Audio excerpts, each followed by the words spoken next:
This is MMA Oddsmaker.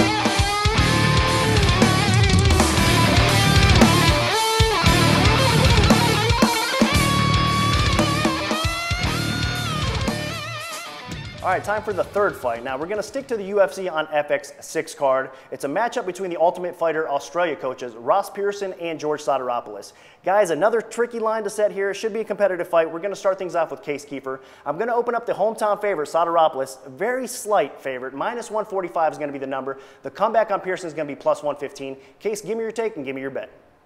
Yeah, another really tough fight to pick. There's certainly some things about George Sotiropoulos here not to like. Obviously, he hasn't fought very much. He's been injured, hasn't been active, and our last memory of him is getting knocked out pretty brutally by Rafael dos Anjos.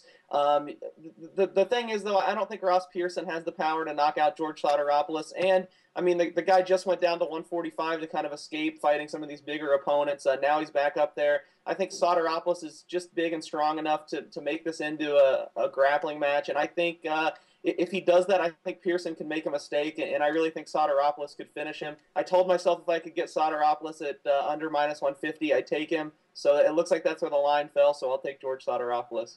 All right, a lot of great points made by Casey. He is going to go with a slight favorite. It's going to be $725 to win $500 on Sotiropoulos over Pearson. Let's throw it over to Reed. Reed, do you agree with Case on this fight? Well, this is the biggest striker-grappler mismatch that we have to discuss today. I could definitely see it going that way with Sotiropoulos finding a way to get this to the ground and submitting Ross Pearson. But one statistic we haven't discussed is the age differential. There's an 8-year age discrepancy here. Sotiropoulos is now 35 years old. He's had a few knockouts of recent.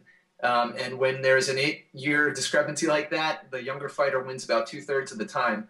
And Ross Pearson does have the hands to do it. His striking statistics are very, very good, especially at lightweight where the fighters are harder to find, or featherweight as well, harder to hit. And Sotiropoulos has not had very good striking statistics. So where a few years ago I was always leaning towards the grappler, I think the game has evolved enough. These guys have gotten good enough defense. I'm giving Ross Pearson a chance here for the win.